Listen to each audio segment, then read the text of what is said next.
Salam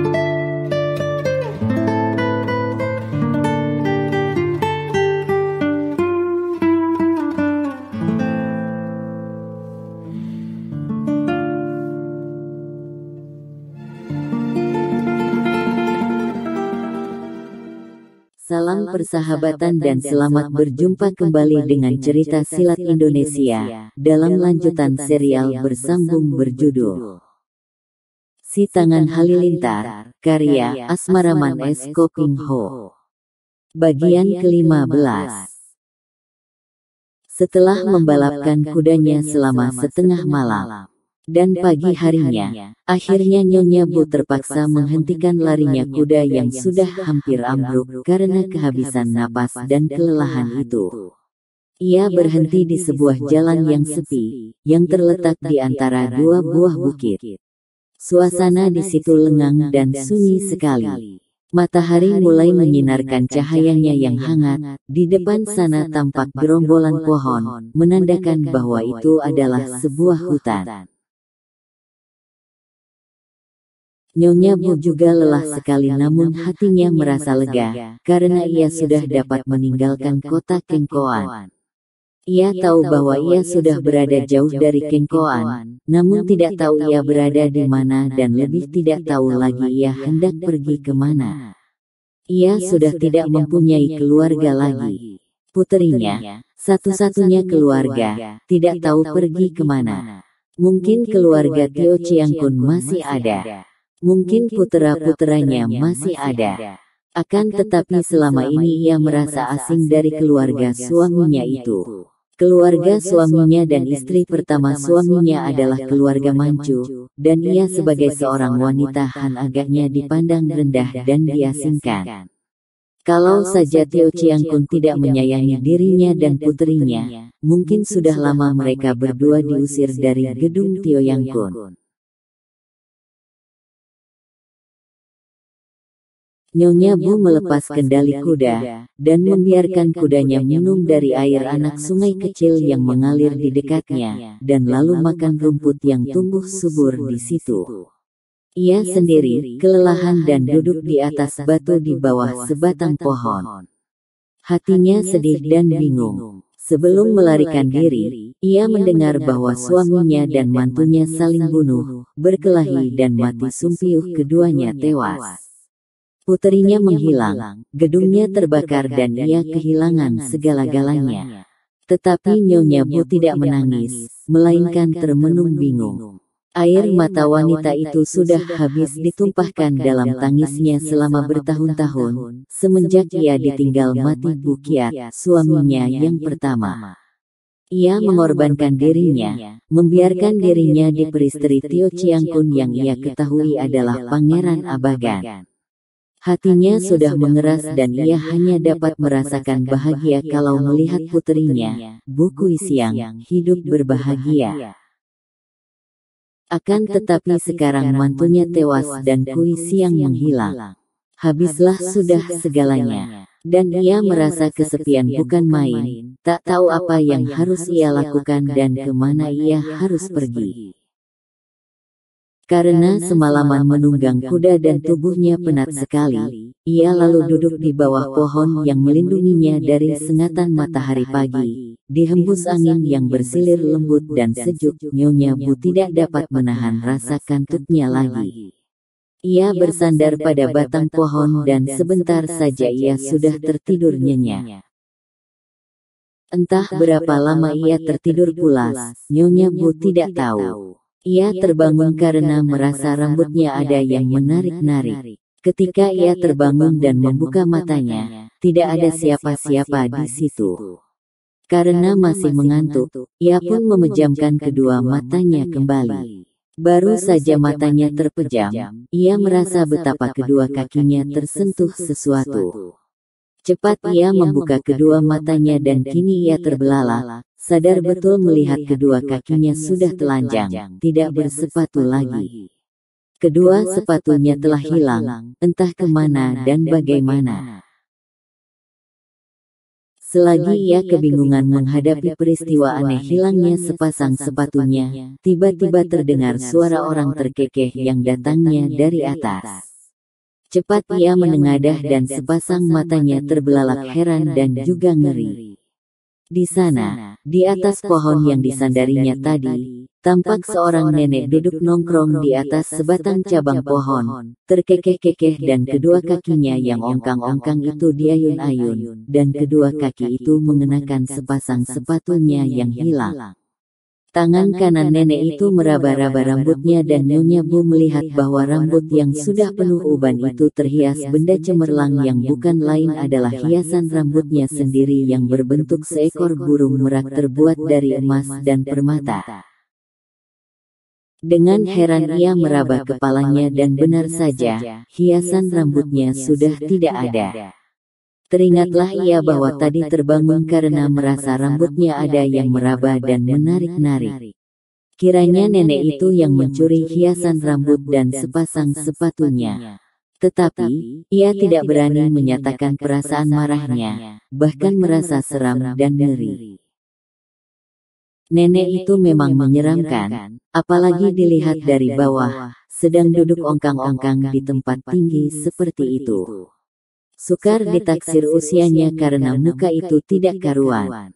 Memang masih ada garis-garis kecantikan membekas pada wajah itu, akan tetapi kecantikan yang mengerikan karena sepasang mata itu melirak-lirik, terkadang terbelalak mencorong, terkadang menyipit lucu dan aneh, hidungnya cengar-cengir dan mulutnya memakai gincu merah tebal sekali, bibirnya mencap-mencep, senyum-senyum mengejek dan mencibir, dan bergerak-gerak bicara lirih tak jelas artinya. Kulit muka itu dibedaki putih tebal seperti tembok di kapur. Rambutnya memang bersih dan panjang, akan tetapi tidak disisir dan dibiarkan riap-riapan tak karuan, dan rambut itu sudah berwarna dua namun mengkilap. Pakaiannya juga aneh. Berkembang-kembang dari kain yang bersih dan baru, tetapi penuh tambal-tambalan, tambalan kain baru lagi. Meremang rasa bulu tengkuk Nyonya Bu. Nenek gila. Tentu orang nenek yang gila dan menyeramkan sekali, lebih pantas disebut hantu daripada manusia. Tubuhnya kurus dan biarpun sukar mengetahui usianya, namun melihat rambutnya yang sudah berwarna dua dan garis-garis di sekitar kedua matanya, tentu usia nenek itu sudah lebih dari 60 tahun. Hai hai hehehehehe. Nenek itu terkekeh-kekeh dan memandang ke arah dua buah kakinya yang bersepatu, seperti anak kecil bergembira karena memakai sepatu baru. Nyonya Bu menambahkan hatinya yang merasa seram. Ia tidak peduli kalau hiasan rambutnya yang mahal diambil nenek itu, akan tetapi sepatu itu amat ia perlukan.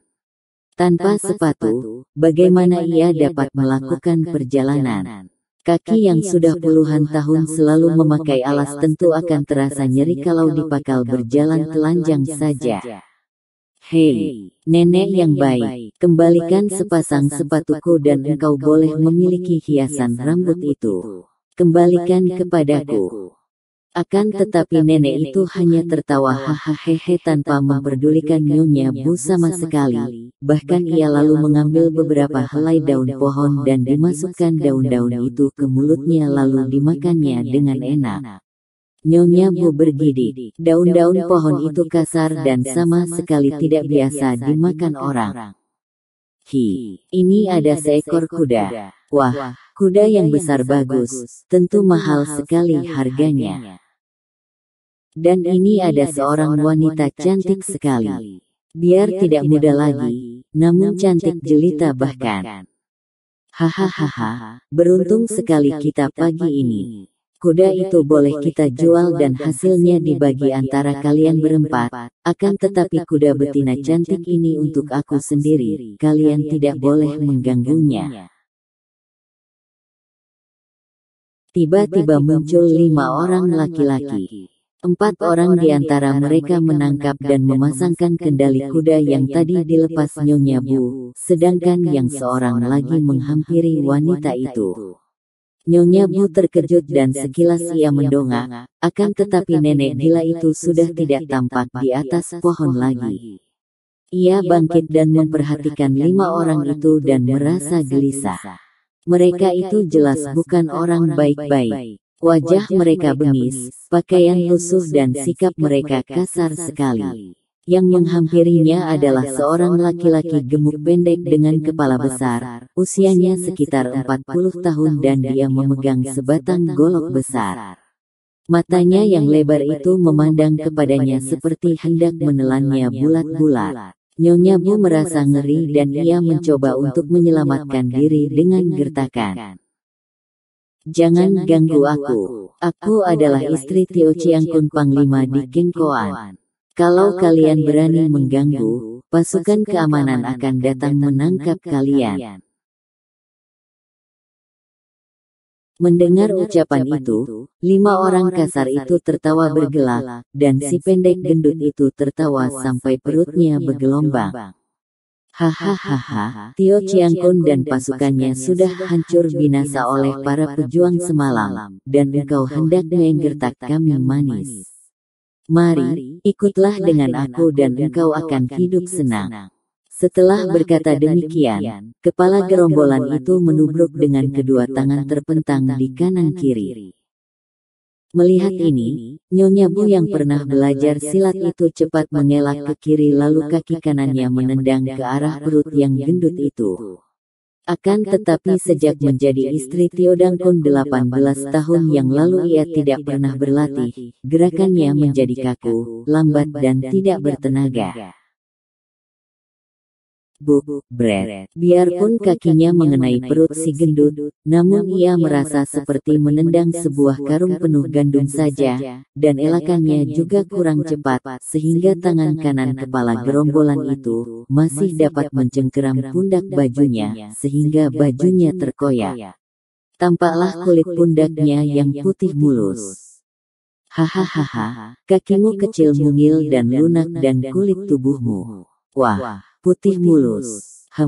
Hebat sekali. Si pendek gendut menjadi semakin bergairah dan ia sudah bergerak hendak menubruk lagi, ditertawai oleh 4 orang anak buahnya yang sudah dapat menguasai kuda.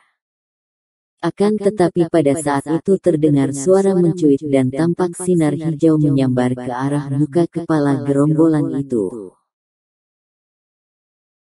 Cuit, cep, aduh. Tubuh si gendut pendek, terjengkang dan darah muncrat membasahi mukanya. Sehelai daun telah menancap di dahi, antara kedua matanya dan tubuhnya yang pendek gendut itu berkelojotan sebentar lalu diam, tewas seketika. Nyonya Bu terkejut sekali dan terbelalak memandang mayat kepala gerombolan yang menggeletak terlentang di depannya. 4 orang anak buah gerombolan itu pun terkejut dan sejenak mereka hanya terbelalak memandang. Kemudian mereka menjadi marah sekali. Mereka mengira bahwa pemimpin mereka tentu dibunuh oleh Nyonya Bu. Maka, tanpa dikomando lagi mereka berempat mencabut golok, dan menyerbu ke arah wanita itu dengan golok terangkat, siap untuk membacok, dan mulut mereka mengeluarkan teriakan marah. Nyonya Bu hanya tertegun, tak mampu bergerak dan sudah pasrah karena ia tahu bahwa tidak mungkin ia melepaskan diri dari ancaman orang itu. Cuit. 4 sinar hijau menyambar dari atas, dan 4 orang penjahat itu tersentak ke belakang seperti diterjang sesuatu. Mulut mereka mengeluarkan teriakan mengerikan, dan tubuh mereka terjengkang. Seperti halnya pemimpin mereka, di dahi masing-masing menancap sehelai daun, dan agaknya daun itu menancap dalam sekali, sehingga darah muncrat-muncrat, mata terbelalak, tubuh berkelojotan sebentar lalu terdiam. Mereka semua tewas seketika. Suasana yang sunyi menyeramkan menyusul peristiwa mengerikan itu. Nyonya Bu hanya berdiri terbelalak, memandang 5 mayat di depannya dan merasa kedua kakinya lemas. Ditahan-tahannya agar tidak roboh pingsan saking ngerinya. Tiba-tiba terdengar suara tawa aneh itu dari atas, terkekeh-kekeh. Nyonya Bu mendongak dan melihat nenek gila tadi sudah duduk pula di atas sebuah batang pohon. Kedua kakinya yang bersepatu itu terayun-ayun dan sambil matanya melirak-lirik menggelikan. Mulutnya tersenyum mengejek dan ia pun bernyanyi dengan suaranya yang melengking tinggi sehingga terdengar aneh sekali, membuat Nyonya Bu mengkirik. Yang hidup harus mati agar yang mati bisa hidup. Yang hidup mematikan agar yang mati menghidupkan. Haya haya, mo ya ya ya. Nyonya Bu merasa ngeri. Apakah dirinya yang hidup juga akan dibunuh? Diam-diam ia meraba gagang pisau belati yang tadi dibawanya dari rumah untuk berjaga diri, yang tadi belum sempat ia pergunakan karena lupa. Pada saat itu ia pun menyadari bahwa si nenek gila itu adalah seorang yang sangat sakti, yang dapat membunuh 5 orang jahat yang kuat itu hanya dengan sehelai daun. Bagaimana mungkin itu? Tetapi kenyataannya begitulah. 5 orang itu semua tewas, hanya karena daun pohon yang menancap di dahi mereka masing-masing. Daun yang basah dan lunak. Dan bagaimanapun juga, nenek gila itu telah menyelamatkannya dari malapetaka yang mungkin lebih mengerikan daripada maut sendiri. Tiba-tiba dalam keputusasaannya tadi, dalam kesendiriannya, ia seperti mendapatkan pegangan kuat.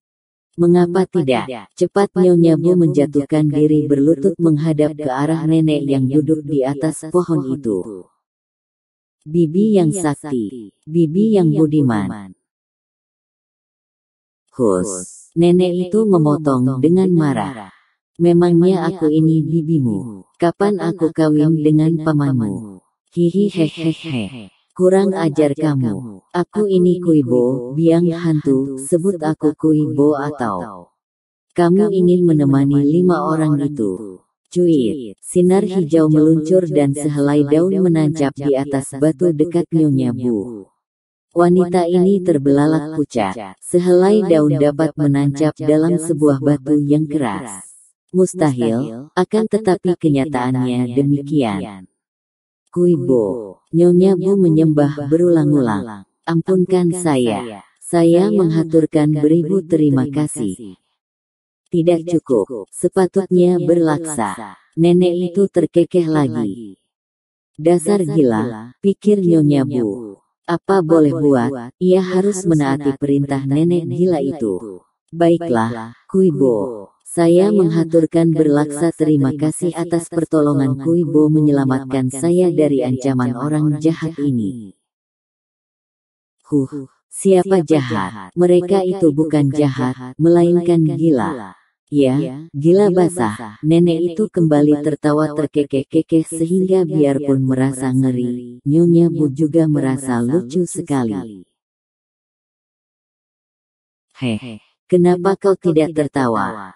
Kau tidak senang ya, melihat aku tertawa? Nenek itu membentak marah dan Nyonya Bu terkejut sekali. Tentu saja ia tidak tahu harus berbuat apa. Untuk tertawa ia takut kalau disangka mentertawakan nenek itu, kalau tidak, nenek itu marah-marah dan menyangka ia tidak suka melihat nenek itu tertawa. Sungguh serba salah. Tidak, Kuibo. Tentu saja aku senang melihat engkau tertawa. Akhirnya Nyonya Bu berkata membela diri. Kalau senang, kenapa tidak ikut tertawa? Aku mau membuat kau ikut tertawa sampai puas. Setelah berkata demikian, nenek itu tertawa lagi. Akan tetapi sekarang suaranya berbeda, terdengar aneh sekali, mengikik seperti bukan suara manusia. Dan tiba-tiba terjadi keanehan, Nyonya Bu tiba-tiba tertawa bergelak, ada sesuatu yang membuat ia harus tertawa, seolah perutnya digelitik. Ia hendak bertahan, akan tetapi tidak mampu dan ia pun tertawa bergelak, lalu terkekeh-kekeh, merasa geli bukan main, sampai ia menekuk pinggangnya, membungkuk-bungkuk sambil menekan perutnya, terus tertawa terpingkal-pingkal.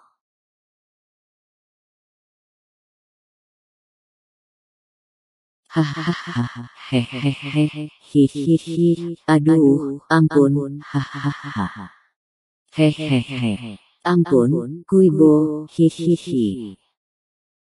Tiba-tiba tubuh nenek itu melayang turun dari atas pohon dan sekali ia menepuk punggung Nyonya Bu, wanita itu berhenti tertawa. Tubuhnya terasa lemas dan ia pun terkulai di atas tanah, lalu menangis terisak-isak, sesenggukan. Sikap nenek itu pun berubah seketika.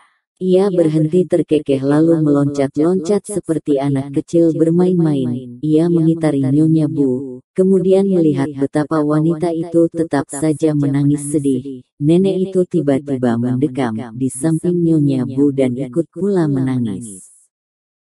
Tangisnya amat lantang, berkaok-kaok seperti anak kecil digebuk.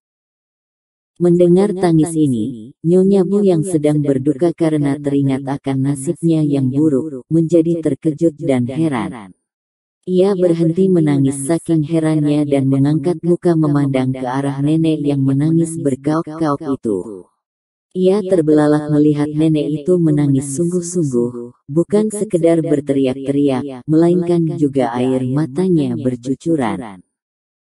Kuibo, kenapa engkau menangis? Nyonya Bu yang lupa kesedihannya dan tangisnya berhenti sama sekali, bertanya merasa kasihan. Nenek itu menghentikan tangisnya dan mengambil sehelai sapu tangan dari balik ikat pinggangnya, lalu menyusut hidungnya dengan suara nyaring. Heh, engkau bertanya mengapa aku menangis? Tanyalah kepada dirimu sendiri, kenapa engkau menangis karena aku menangis hanya mengikutimu saja. Nyonya Bu menghela napas. Ia maklum bahwa ia berhadapan dengan seorang nenek gila, akan tetapi nenek gila yang amat lihai. Nenek gila yang sakti, yang membunuh banyak orang dengan begitu mudahnya, hanya menggunakan daun-daun. Ia mengerling ke arah mayat-mayat itu dan bergidik. Kuibo, aku merasa ngeri sekali melihat mayat-mayat itu. Marilah kita pergi ke tempat lain untuk bicara dan akan kuceritakan mengapa aku bersedih dan menangis. Nenek itu menoleh ke arah mayat-mayat dan ia terkekeh. Tertawa dengan air mata masih membasahi mata dan pipinya. Hehehe, kenapa ngeri? Ketika mereka masih hidup dan dapat bergerak sekalipun, tidak mengerikan. Kenapa setelah mati dan tidak mampu apa-apa lagi, mereka mengerikan? Kenapa manusia takut kepada orang mati? Hehehe, alangkah tololnya. Kalau kau merasa ngeri, hayo kita pergi ke tempat lain. Tiba-tiba nenek itu mengulurkan tangan kirinya dan menangkap lengan kanan Nyonya Bu, ditariknya dan diajaknya pergi.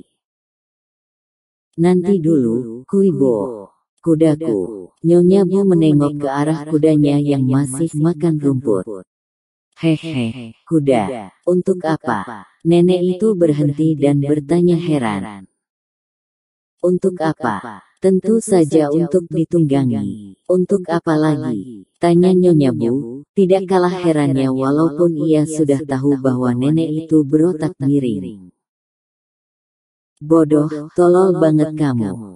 Nenek memaki. Apa kau tidak mempunyai kaki? Hayo jawab, apa kau tidak mempunyai kaki? Nenek itu memegang pundak Nyonya Bu dan mengguncangnya. Punya, Kuibo, punya. Nah, kalau punya kaki, untuk apa kakimu itu? Mengapa untuk berjalan saja, harus meminjam kaki kuda? Malas kau, bodoh kau. Nenek itu menarik lagi lengan Nyonya Bu, diajak pergi. Ya, kuda boleh ditinggal, kan tetapi buntalanku itu, berisi pakaian dan uang. Untuk apa pakaian dan uang? Kalau butuh itu, ambil saja dari mereka yang memiliki berlebihan. Sudah, jangan cerewet, kutampar nanti kau. Nyonya Bu tidak berani bicara lagi dan membiarkan dirinya diseret oleh nenek itu, menjauhi tempat di mana mayat-mayat itu menggeletak. Nenek itu berhenti di bawah sebuah pohon besar, melepaskan tangan Nyonya Bu dan duduk di atas sebuah batu. "Hayo duduk, dan ceritakan mengapa tadi engkau menangis," katanya. Nyonya Bu duduk dan tidak berani membantah. Nenek gila ini berbahaya sekali, pikirnya.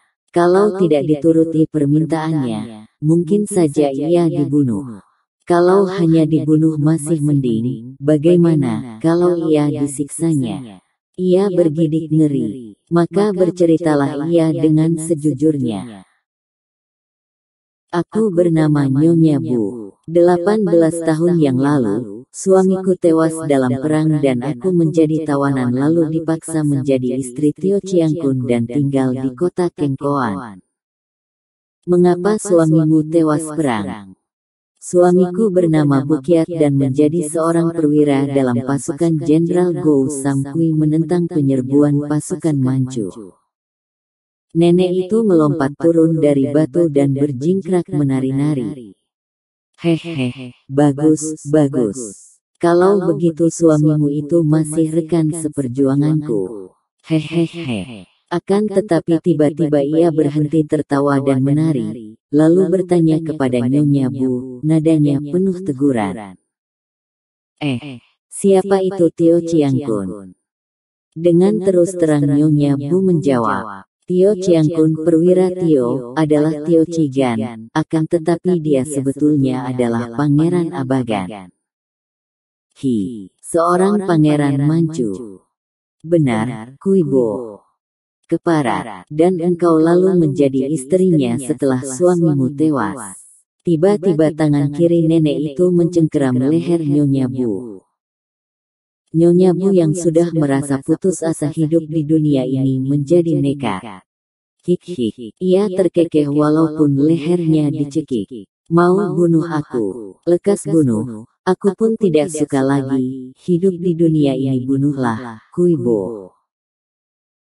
Aneh sekali. Ditentang begitu nenek malah hilang marahnya. Ia melepaskan cekikannya dan mengomel.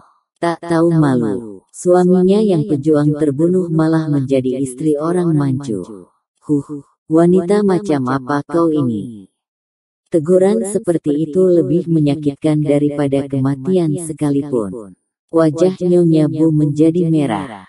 Ia turun dari atas batu dan dengan dada membusung ia menentang pandang mata nenek itu dan berkata lantang, "Kuibo, jangan sembarangan saja menuduh. Kalau saja tidak ada hal yang memaksaku, sampai mati pun aku tidak sudi menjadi istri Pangeran Manchu. Aku terpaksa. Aku tertawan bersama anak tunggalku, anak perempuan yang baru berusia 2 tahun. Kalau aku menolak, tentu anakku itu akan dibunuh. Demi menyelamatkan anakku, maka terpaksa aku mengorbankan diri, menjadi istri Pangeran Manchu itu." Nenek itu mengangguk-angguk, agaknya otaknya yang miring itu dapat memahami hal ini. Tiba-tiba ia menjadi marah. Di mana Pangeran Manchu iblis laknat itu kini berada? Akan kuhancurkan kepalanya. Percuma, Kuibo. Dia sudah mampus. Siapa yang lancang mendahului aku membunuhnya? Akan kuhajar pembunuh lancang itu. Dia mengecewakan hatiku. Nenek yang miring otaknya itu mencak-mencak marah. Nyonya Bu menghela napas panjang. "Dasar orang gila," pikirnya, "bicaranya tidak karuan. Tidak ada gunanya, Kuibo. Pembunuhnya juga sudah mati." Nenek itu memandang dengan mata terbelalak dan tampak bingung. Bagaimana ini? Lalu siapa yang harus kubunuh? Apa yang terjadi Nyonya Bu? Begini, Kuibo. Setelah anakku itu berusia 20 tahun, ia menikah dengan seorang pendekar bernama Lau Heng San. Pendekar itu terbujuk oleh Tio Chiang Kun, nama palsu. "Sebut saja Pangeran Abagan," bentak nenek itu. Lau Heng San yang menjadi mantuku itu terbujuk oleh Pangeran Abagan. Dia mengira bahwa Pangeran Abagan adalah seorang ayah mertua dan pembesar yang baik. Maka dia pun ikut dan membantu para pembesar untuk menumpas para pejuang yang menentang pemerintah Manchu dan menganggap mereka itu pengacau dan penjahat. Wah, tolol benar mantumu itu. Mantu apa itu? Pecat saja dan ceraikan dari anakmu. Nenek itu kembali marah dan saat marah, sinar matanya mencorong seperti mata kucing di waktu malam gelap. Nanti dulu Kuibo, kulanjutkan ceritaku. Mantuku itu kemudian menyadari bahwa Pangeran Abagan adalah orang Manchu yang jahat, bahkan ia mendengar bahwa Pangeran Abagan membunuh banyak pendekar pembela negara dan bangsa. Maka kemarin, Lau Heng San mengamuk, dikeroyok para jagoan anak buah Pangeran Abagan. Heng San mengamuk, banyak jagoan dibunuhnya, dan dia akhirnya mati saling bunuh dengan Pangeran Abagan. Melihat keributan ini, aku melarikan diri naik kuda, tidak tahu kemana perginya puteriku yang melarikan diri lebih dulu. Sampai akhirnya, aku tiba di sini bertemu denganmu, Kuibo. Rasanya aku lebih baik mati saja. Sejak suamiku Bukia tewas, nasib diriku terus dirundung malang. Harapanku satu-satunya hanya pada puteriku. Kalau puteriku berbahagia, aku pun rela berkorban dan menanggung kesengsaraan. Akan tetapi sekarang, lebih baik aku mati saja, Kuibo. Nyonya Bu menangis lagi. Stop, jangan menangis lagi, nanti aku ikut menangis. Kau ingin mati, tidak tahan hidup lagi. Pengecut, penakut, tidak pantas kau menjadi istri seorang pendekar patriot seperti Bukia. Apa kau tidak ingin membalas kejahatan perwira anjing Manchu? Aduh Kuibo, bagaimana mungkin? Aku hanya seorang wanita yang lemah dan sudah mulai tua. Tentu saja aku ingin membasmi penjajah Manchu, yang telah membunuh suamiku dan kini membunuh mantuku, dan membuat puteriku melarikan diri entah kemana. Hidupku sengsara semenjak bangsa Manchu menjajah tanah air kita. Aku ingin membalas dendam, akan tetapi bagaimana? Hehe, dasar perempuan goblok. Lihat aku ini, apa aku ini kurang tua? Akan tetapi aku sudah membunuh banyak anjing Manchu. Jadilah muridku dan engkau akan dapat membunuh banyak musuh. Mendengar ini, Nyonya Bu lalu menjatuhkan diri berlutut di depan kaki nenek itu. Subo, Tecu suka sekali kalau Subo sudi mengajarkan ilmu kepada Tecu. Kalau engkau benar-benar ingin menjadi muridku, mulai sekarang engkau harus tunduk dan taat kepadaku, melaksanakan semua perintahku, kau sanggup? Tecu sanggup, Subo. Nah, perintahku yang pertama. Mulai saat ini engkau tidak boleh menyebut Subo kepadaku. Sebut saja Kuibo, karena aku dikenal sebagai Peksim Kuibo, biang iblis berhati putih. Dan aku akan tetap menyebutmu Nyonya Bu. Baik Kuibo, kata Nyonya Bu dengan sikap taat. Ia tahu bahwa gurunya ini, seorang nenek yang sakti sekali tapi wataknya aneh, seperti orang gila. Kalau tidak dituruti kehendaknya, bisa repot dan berbahaya sekali. Mungkin ia akan dibunuhnya seketika. Nyonya Bu tidak tahu bahwa nenek itu, walaupun seperti orang gila, namun ia dapat membunuh dengan kejam, hanya kepada orang jahat, dan tidak pernah mengganggu orang baik-baik, bahkan selalu menolong orang yang tertindas. Karena itu dunia Kangau memberinya julukan biang iblis berhati putih. Bagus. Nah, sekarang mari kita pergi. Peksim Kuibo memegang tangan Nyonya Bu dan membawanya berlari. Nyonya Bu terkejut bukan main. Ia menggerakkan kedua kakinya untuk ikut berlari. Tiba-tiba ia merasa tubuhnya terangkat, kedua kakinya tidak menyentuh tanah, tubuhnya meluncur dengan cepat. Ia melihat nenek itu berlari cepat sekali, dan ia merasa seolah dirinya dibawa terbang. Setelah matahari condong ke barat, barulah Peksim Kuibo berhenti. Mereka telah berlari jauh sekali, melewati 2 buah bukit, dan keluar masuk beberapa buah hutan besar. Ketika Peksim Kuibo berhenti di sebuah hutan, ia melepaskan tangan Nyonya Bu dan sambil menengadahkan mukanya ke atas, hidungnya kembang kempis mencium-cium. Melihat ini, Nyonya Bu otomatis juga memperhatikan dan menyedot-nyedot dengan hidungnya untuk dapat mencium apa yang agaknya menarik hati nenek itu. Akhirnya ia mencium bau sedap dari daging dibakar dan tahulah ia mengapa nenek itu berhenti. Agaknya bau daging dibakar itulah yang membuat nenek itu berhenti. Kalau tidak, agaknya ia tidak akan pernah menghentikan larinya yang seperti terbang. Aduh. Tiba-tiba Peksim Kuibo terbungkuk-bungkuk dan menekan perutnya dengan kedua tangannya dan mukanya tampak seperti orang kesakitan. Melihat ini, Nyonya Bu terkejut dan cepat menghampiri. Kuibo, ada apakah? Apamu yang sakit? Aduh, perutku. Nenek itu mengeluh. Ada apa dengan perutmu? Sakitkah? Nenek itu mengangguk sambil menekan perutnya. Sakit apakah, Kuibo? Mulas. Tidak, akan tetapi perih sekali, lapar. Mendengar ini, tak tertahankan lagi. Nyonya Bu tertawa terkekeh-kekeh saking gelinya melihat ulah nenek itu mencium bau daging bakar mendadak perutnya terasa lapar dan ia mengerang kesakitan. Nenek itu begitu mendengar orang tertawa lalu tertawa bergetar, akan tetapi segera tawanya berubah menjadi tangis dan ia berteriak-teriak, lapar. Lapar. Mari Kuibo, kita datangi orang yang memanggang daging itu. Mungkin dia mau membagi sedikit untuk kita. Kata Nyonya Bu yang tiba-tiba juga merasa betapa lapar perutnya. Menuruti nalurinya sebagai seorang ibu yang menghadapi seorang anaknya yang rewel. Nyonya Bu juga menggandeng tangan Peksim Kuibo dan menariknya, mengajaknya memasuki hutan, menuju ke arah dari mana datangnya bau sedap daging panggang itu. Peksim Kuibo menurut saja dengan lagak manja.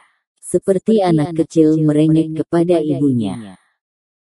Ketika mereka tiba di sebuah lapangan rumput yang terbuka di tengah hutan itu, mereka melihat asap mengepul dan ternyata memang ada seorang laki-laki berusia kurang lebih 40 tahun, duduk menghadapi api unggun dan memanggang 2 ekor kelinci gemuk yang sudah dikuliti.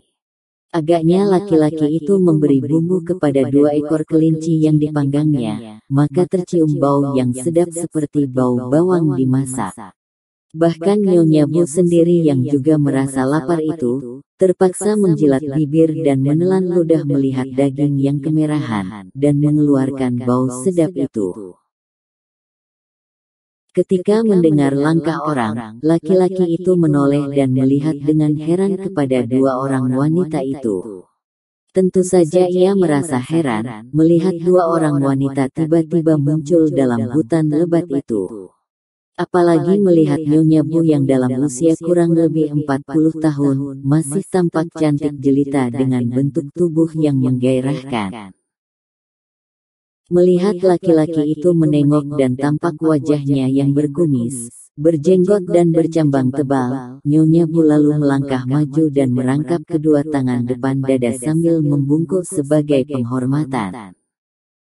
Sobat, kami berdua sedang merasa lapar sekali. Kalau boleh kami ingin minta sedikit daging yang kau panggang itu, kata Nyonya Bu dengan halus dan sopan. Laki-laki itu bangkit berdiri menghadapi Nyonya Bu, mengamati wanita itu dari rambut sampai ke kakinya, kemudian menyeringai lebar, tangan kiri bertolak pinggang dan tangan kanan meraba-raba jenggotnya.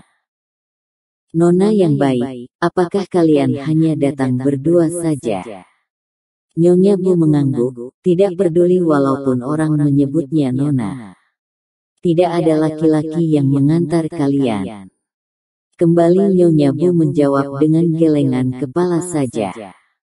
Laki-laki itu tampak gembira, lalu melirik ke arah Pek Sim Kui Bo dan dia lalu berkata, "Nona, makanan tidak dapat diberikan dengan cuma-cuma begitu saja. Aku mau membelinya, menukarnya dengan cincin ini." Nyonya Bu hendak mencabut sebuah cincin kecil dari jari manisnya. "Wah, aku tidak ingin cincinnya. Yang kuinginkan adalah jarinya," kata laki-laki itu. Nyonya Bu memang tadi tertegun. Bukan saja melihat kehebatan ilmu kepandaian nenek itu yang amat luar biasa, akan tetapi juga melihat betapa nenek itu demikian mudahnya membunuh orang. Ia tidak berani membantah. Lalu duduk di dekat si nenek, menghadapi api unggun dan ia mengambil kelinci kedua dan makan daging kelinci sambil berusaha keras melupakan mayat orang yang tergeletak tak jauh di belakangnya. Ia tidak mau banyak bertanya tentang peristiwa tadi karena ia tahu bahwa nenek itu tentu akan menjawab dengan kacau dan malah membingungkan hatinya. Ia ingin memikirkan dan mengambil kesimpulan sendiri.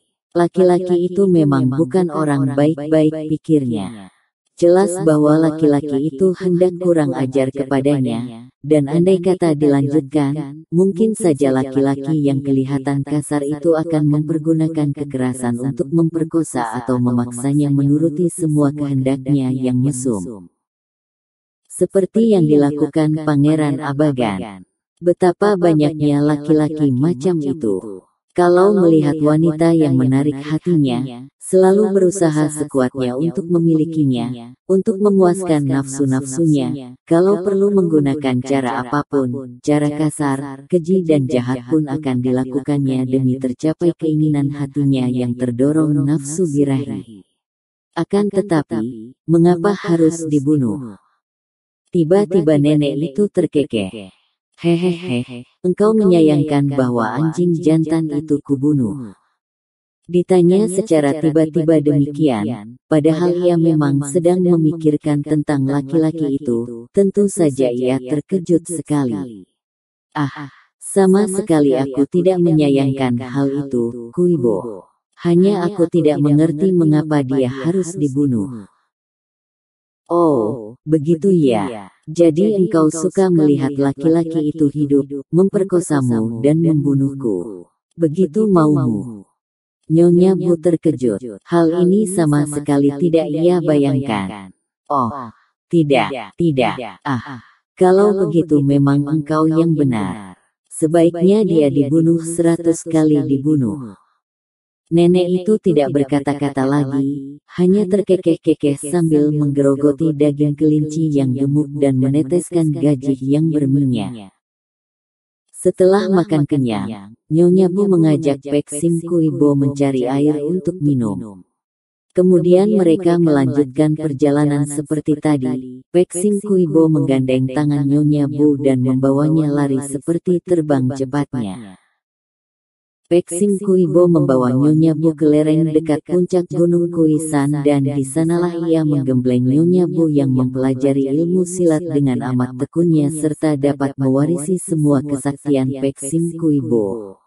Akan tetapi celakanya, Nyonya Bu tidak hanya mewarisi kesaktiannya, akan tetapi ia juga mewarisi atau ketularan gilanya. Bersambung ke bagian berikutnya, pada penayangan selanjutnya. Jangan lupa untuk mengklik subscribe, tinggalkan komentar, like dan share.